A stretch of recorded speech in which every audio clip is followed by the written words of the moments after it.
Thank you so much, ma'am, and good morning once again to everybody. I'm sure you had your fair cup of coffee or tea and pakoras. That it looked very nice. I just grabbed one, and maybe after that we'll have some time for some more. My panelists were also in a rush, but I think we will treat ourselves to more after this session. But firstly, thank you to FAST for that excellent inaugural session, and for actually organizing this event. The timing is perfect if you look at it. The pandemic has brought back the focus on air cargo and the supply chain, and we've people talking of logistics efficiency, dependency on air cargo across the globe, and we as Delhi Airport, we were in the middle of all this pandemic when we kind of moved around 38 million PPE kits across the country, when the first wave happened, and we were sitting in the middle of that. Second wave, we again got caught in the middle. We were in the process of distributing, the oxygen cylinders, concentrators coming from across the world, from over 200 plus flights from different parts of the world. And then, also getting involved in the movement of the vaccines, setting up processes for the vaccines, and those vaccines. The things that happened were sometimes unbelievable. I know Keku over here can vouch for it. When we talked of delivering vaccines from an aircraft door opening to a customer less than 10 minutes, everybody thought it was, you all are just joking, it's not possible.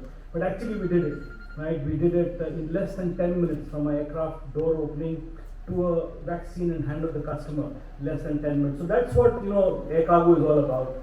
The reason I tell that because as an air cargo, part of an air cargo fraternity, I feel very proud to be part of this industry which is so resilient, this industry which kind of adapts to the situations, and also a sense of satisfaction as we look back, what we've delivered. So I mean, we've played a very critical role in India's fight against COVID. I mean, we can't quantify the number of lives we would have saved. The people sitting around this room, and those of our colleagues who couldn't be here, to save millions of lives across the country. So that's what air cargo is all about. But as we speak, the pandemic has also increased the consumer demand for electronics, furniture, building materials. A lot of need for omni-channels has come in. But as an air cargo industry in India, we are going through one of the most interesting times in history.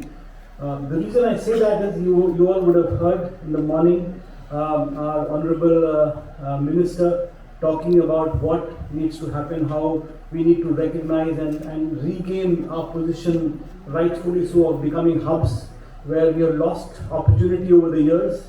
We also talked about how things need to be transparent, faster, use technology.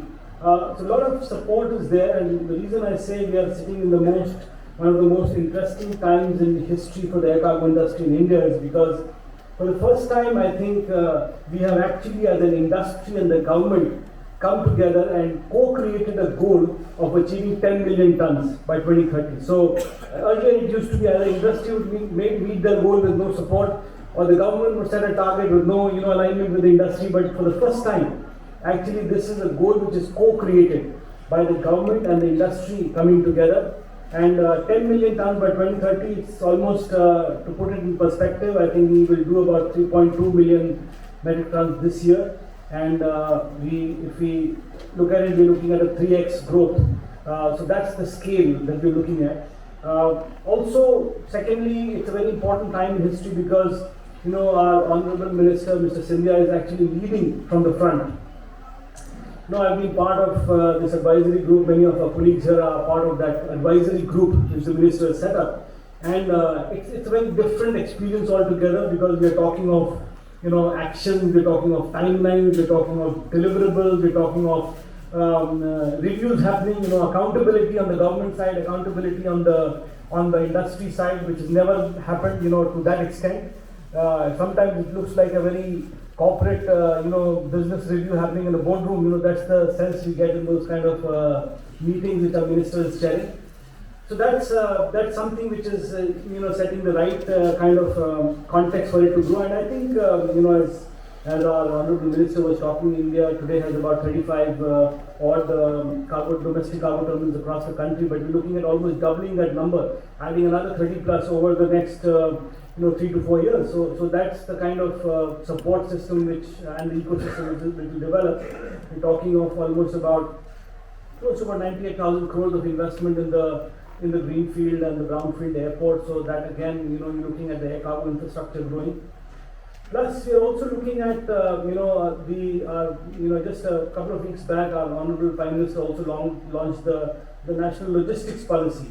So the National Logistics Policy, the Gati Shakti and the ULIP, all of that put together is something which is not, so it's not aviation trying to do something in isolation, it's also different industries kind of coming and government and bodies, departments coming together and synergizing for us to meet this objective. So I think that's why I say that we are at a very important time in history where we are best positioned for this change to happen.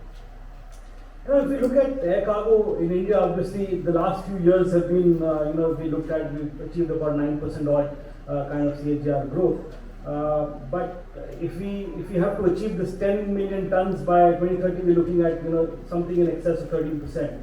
So these are challenging times, demanding times. We can't continue to do what we're doing. We have to do things differently, and I think that's one of the reasons. Probably when we get into a deeper discussion with this very illustrious panel, we'll find out what are the challenges, what are the bottlenecks, and how do we kind of address that. But having said that, the recovery levels for India has been very impressive. If we look at it from in FY22 versus FY20, there's about 94% recovery levels, for the Indian cargo industry. And Asia Pac, if you look at Asia Pac, has been leading, in terms of the highest load factors, we have.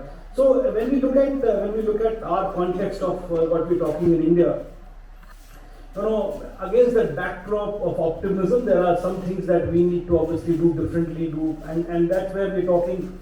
There is a mismatch in the demand and capacity. What we need as an industry versus how much of capacity is available in the air. So those are some of the questions probably we'll get our panel to respond as well.